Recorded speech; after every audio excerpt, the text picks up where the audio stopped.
You've asked for more weapon information for Dark Souls, and the Tech Phantom reviewer aims to please. So here's my list for best weapons in this dark, moody, and challenging game.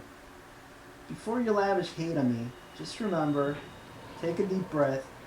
This is based on my own playstyle preference. The Tech Phantom loves swordplay much more than range attacks, even more than referring to himself in the third person. Let me know what you think of my list. Alright, drum roll please, the top 10 weapons in Dark Souls. Number 10. The Greatsword of Artorias, the cursed version. The cursed version of the soul weapon can do massive damage thanks to its stat scaling on 4 different attributes. This version is superior to the normal Greatsword of Artorias because it damages ghosts, and all of its damage is physical damage. The normal version, on the other hand, does both physical and magic damage. On most enemies, the cursed version will do higher damage than the normal version in spite of its damage rating because all of its damage is physical. This is an excellent NG Plus weapon for high-level balanced characters. If you prefer an enchantable weapon, you can try the Zweihander, which is available from the beginning of the game. So what are some of the positives for this weapon? Well, it's one of the 3 different soul weapons that can be made with a soul of Sith. And actually, this should be your first choice when you are going to ascend a weapon using the soul. It's great for NG Plus warrior magic builds that have balanced faith and intelligence and some strength and dexterity. And it's very good for NG Plus boss fights. On the negative, it has a very slow 2-handed strong attack, although it has quite a bit of range. And it requires rare material and expensive upgrades, and that's par for the course for soul weapons. It's also non-enchantable, and because it's slow, it may not be the best choice for PvP. Alternates to this weapon are the Zweihander, the normal Greatsword of Artorias, the Great Lord Greatsword, another soul weapon, and the Man Serpent Sword. So, there you go. The number 10 weapon in our countdown. The cursed version of the Greatsword of Artorias. Number 9. The Drake Sword. Enemies in early game are no match for the sword. And this is probably the best weapon choice for taking on Quelaag. Quelaag's actually resistant to both fire and magic, and the Drake Sword does a moderate amount of physical damage. Actually a significant amount for early game. It has the same moveset as the Bastard Sword, but it adds a 2-handed weapon depleting energy wave attack. And this 2-handed strong attack can be used to push Knight Lothric of Cairn to his death when he shows up in Firelink Shrine. And let's face it, he deserves kill. This weapon should not be leveled up because it requires Dragon Scale, which is very difficult to find. So, what are some additional positives for this weapon? Well, it's available in early game. Go ahead and chop at the tail of the Hellkite Dragon, and if you do enough damage, you'll get the drop. Again, it does a good amount of physical damage, especially in early game. And it's also good for the Taurus Demon and the Capra Demon boss fight. Probably the best attribute of this weapon, it's the one-handed strong attack, which covers quite a bit of ground very quickly. Finally, when you equip this weapon, your fire and your magic defense are boosted a little. Well, what are some of the negatives for this weapon? Again, it requires Dragon Scale. And it's also very expensive to upgrade. As a matter of fact, don't even bother upgrading this weapon. By the time you get to mid-game, you are likely to have a stronger and better weapon. So the Drake Sword is actually severely underpowered by mid-game or later. It also doesn't have the best reach. Alternates to the Drake Sword are the Bastard Sword, the Gargoyle's Tail Axe, the Gargoyle's Halberd, and the Claymore. So, there it is. Number 9 in our countdown, the Greatsword. Number 8, the Great Club. If you can't beat Quelaag with a lighter weapon, try the strength-based weapon. Go ahead and upgrade a Great Club to +5 or higher, and you'll have no problems with Quelaag. You will obliterate her. You will have to give up some vitality points for strength, but this weapon is worth every soul. As a matter of fact, a fully powered up Great Club can only be bested by the Great Axe as far as damage potential. But the Great Club is actually a little lighter and it has better range. If your build can meet the minimum strength requirements, you'll definitely benefit from the massive damage of a fire, lightning, or enchanted version. I like to use it with 2 hands while I have the grass crest shield on my back. On the positive side, this weapon is available in Blighttown. It's a little difficult to find because it's guarded by 2 infested barbarians. These are tough enemies for early game. It has really good reach. You can actually chain attacks, and it has a pretty good jumping attack either with a 1 or a 2-handed strong attack. This is an excellent choice for NG Plus for Magic Warrior builds, especially if you can enchant a weapon. On the negative side, let's face it, it's a heavy weapon and it's got some pretty high strength requirements. If you're going to use it in early game, you need to have a pure strength build. And it might be a little bit more difficult to get than the Great Axe. And it's actually heavier than the Large Club. The Large Club is almost as good as the Great Club, but it's a very, very rare drop from the infested barbarians. Finally, the Great Club is not good for battling small, tiny, fast enemies or in PvP. Alternates to the Great Club are the Great Axe and the Large Club. Number 8 in their countdown, the Great Club. Number 7 in our countdown is Quelaag's Fury Sword. And I think that's how you say it, Quelaag. I bet this is the first soul weapon that you'll make in the game. And I say that for a couple of reasons. Number 1, it has the lowest stat requirements of any soul weapon. Only 11 strength and 13 dexterity. And number 2, it looks really cool. As a matter of fact, I think this is the best looking weapon in the game. Quelaag's Fury Sword does most of its damage as fire damage. It does a little bit of physical damage, and it's also a chaos weapon, which means that the damage rating goes up with the amount of humanity that you have equipped. So if you plan on using this weapon, especially in NG+, you want to max it out, and you want to walk around with 5 or 10 humanity, as much humanity as you feel comfortable with, because that will give you the highest damage rating for the weapon. As far as positives for this weapon, other than its looks, you can attack very quickly with it. And if you have some decent amount of endurance or stamina, you can actually chain a lot of attacks, and the damage stacks up quite a bit. So it's actually surprisingly effective, despite of its relatively low damage rating when you compare it to other weapons. Another cool thing about this weapon is the animations. Try doing a push block and you'll unlock a very cool backwards cartwheel.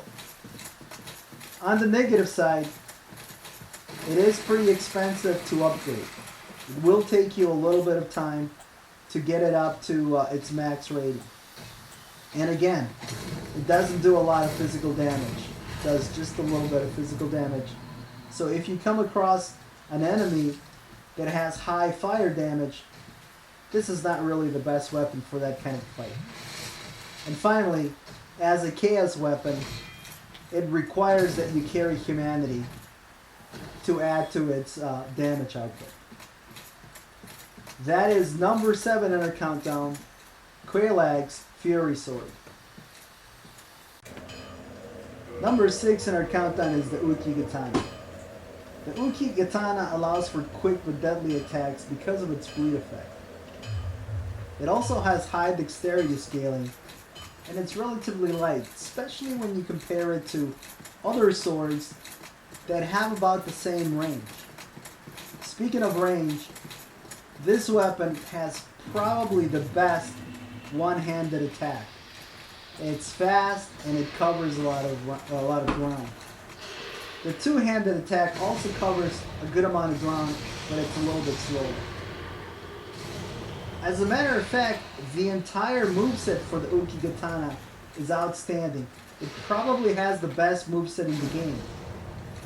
And that is why you are most likely going to see expert players wielding the Uchigatana in PvP.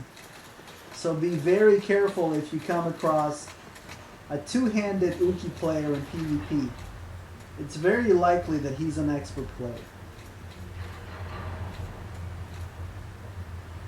As far as other positives for this weapon, you can get it in early game.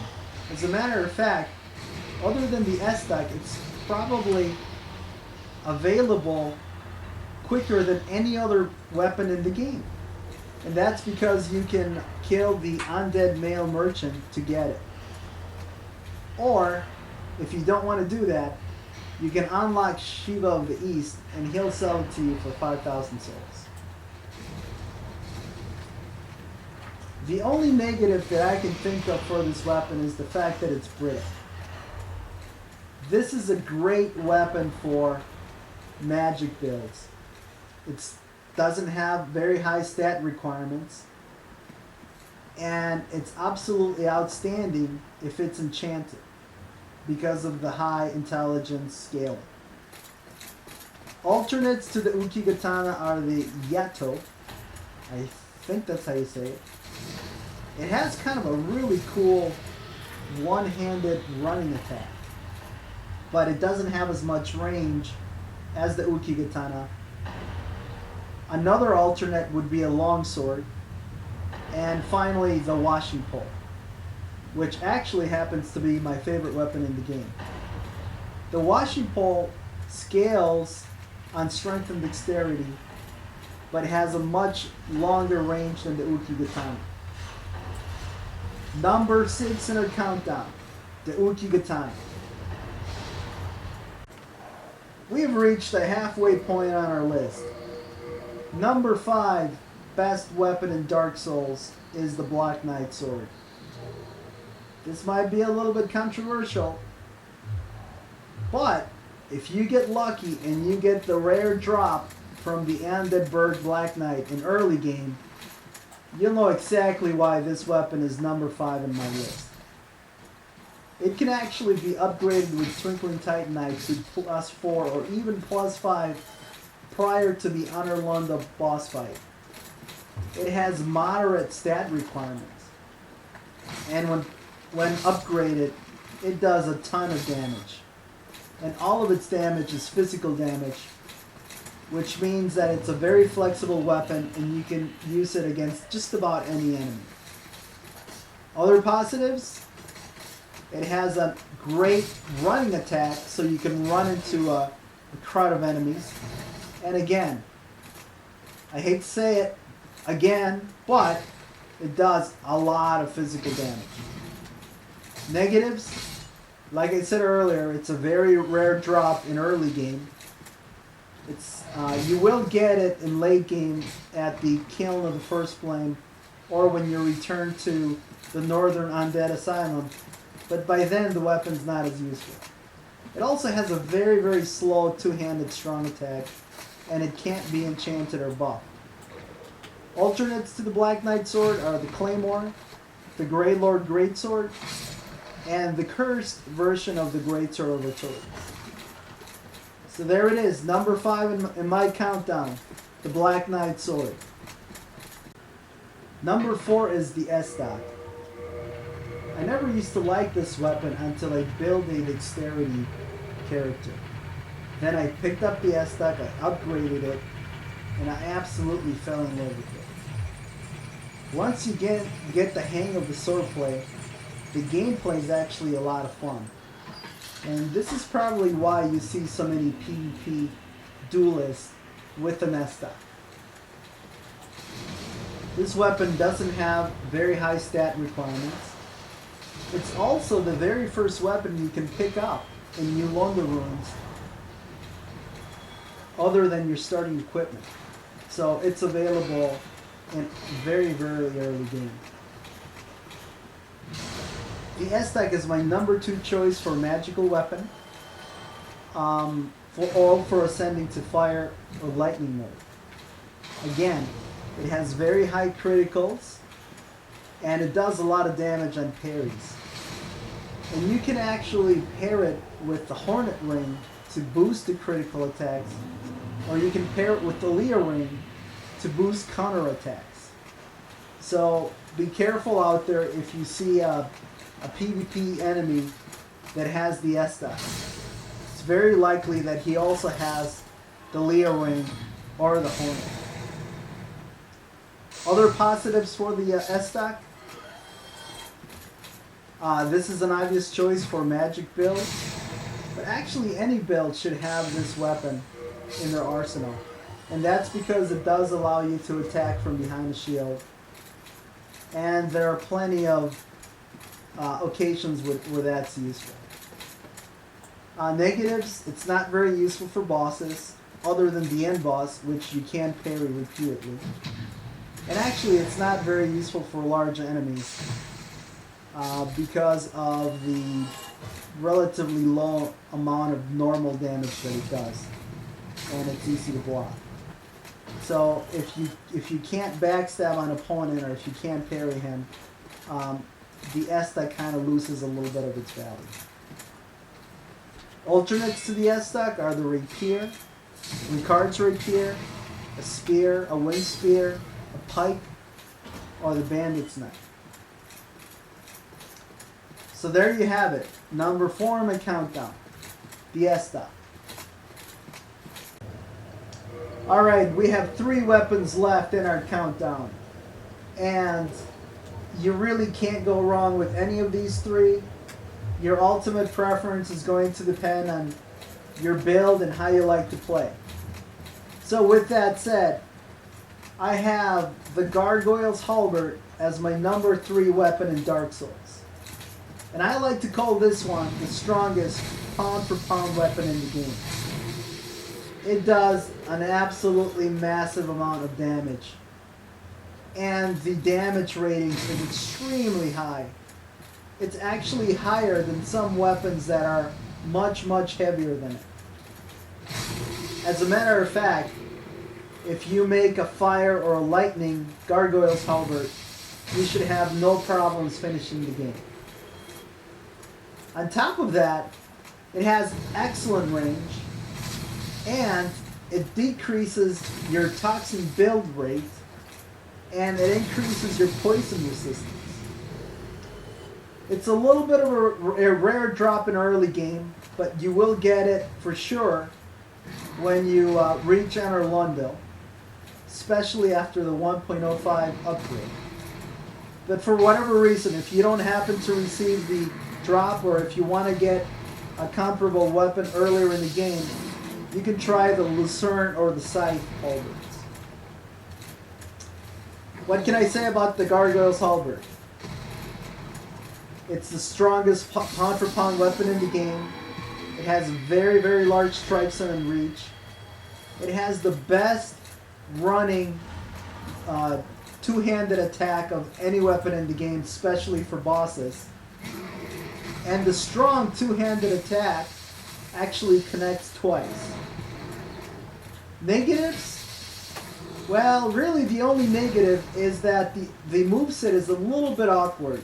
It's not as bad as the standard halberds, but it's not as good as some of the swords. Alternates to the Gargoyle's Halberd are a normal halberd, a Black Knight halberd, the Gargoyle tail axe, Lucerne, and Scythe. But really, these are much, much inferior to the Gargoyle's Halberd. If you happen to get this weapon, go ahead, upgrade it and ascend it. and go finish the game. Gargoyle's Halberd, and my number 3 weapon in the game. The number 2 weapon in Dark Souls, according to yours truly, the Tech Phantom, is the Claymore. Now, I happen to think that the Claymore is a little bit better than the Gargoyle Halberd. It has a little bit better, higher stat scaling, but just barely. And it actually beats out the Gargoyle Halberd if you upgrade it through its normal path. The Gargoyle Halberd is superior, has a higher damage rating in its fire or lightning modes. But the Claymore is guaranteed to be available in early game. You can't say that for the Gargoyle's Halberd. The Claymore has it all. It has high stat scaling. It's lighter than Uber Swords. It doesn't have very high stat requirements. And it has a very, very good moveset and good reach. If you like balanced builds, go ahead and upgrade via the normal path. This is a really good weapon for NG+, and it's actually deadly in boss fights. As a matter of fact, if you want to have some fun against the boss, go ahead and make a plus 15 Claymore and enchant it with either the Sunlight Blade or the Moonlight Blade Miracle. Or, if you happen to have good intelligence, go ahead and use Crystal Magic Weapon on it. Non-melee builds can make a fire, lightning version, or a magic version. Again, this sword can be used by just about any build. You can pick up the Claymore on the bridge guarded by the Hellkite Dragon, so it is available in early game. And you can definitely finish the game, and even finish NG Plus or beyond, with a fully ascended Claymore. Other heavier weapons do more damage, but the Claymore is pretty light at only 6 units of weight. So it actually allows you to manage your stamina a little bit more efficiently. It's got good critical attacks, and it's a pretty good option for PvP. Negatives on the Claymore?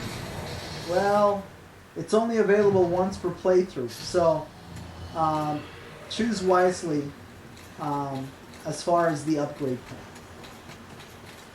And it can be outgunned by much heavier weapons.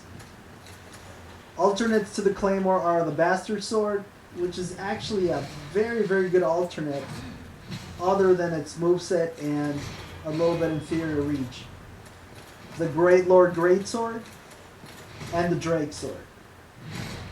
And that was my number 2 weapon in Dark Souls, the Claymore. The number 1 weapon in my countdown is the Black Knight Great Axe. This is a massively heavy weapon that requires high stats, but it does an obscene amount of physical damage. It also has very high strength scaling. So if you're a melee build, go ahead and grab a covetous gold serpent ring and as much humanity as you can spare. Cross your fingers and toes and head down to the catacombs and hope that you get the drop from the Black Knight. This weapon has a fine moveset. The one-handed attacks don't use up a lot of stamina. It has a strong one-handed leaping attack that covers a lot of range. It has an outstanding running one-handed attack. The two-handed attacks are powerful but a little bit slow, especially the two-handed strong attack. Other positives for the game: if you don't get it in the catacombs, you'll probably have to wait till the Kiln of Flame, when you will get the drop prior to the end boss fight. It can be upgraded with Twinkling Titanite, so you'll be able to max it out for sure. And it's great for boss fights, especially in NG+, and especially for large enemies as well because of its range and its hit area. It also can stun and stagger just about any enemy in the game, and even some bosses. On the negative side, it can't be enchanted. It's got high stat requirements. It's a little bit heavy, and it's not good in small spaces. Alternates are the Great Club, the Great Axe, the Zweihander, the Greatsword, and the Black Knight Halberd. So, there you have it, guys. The best weapon in Dark Souls is the Black Knight Great Axe.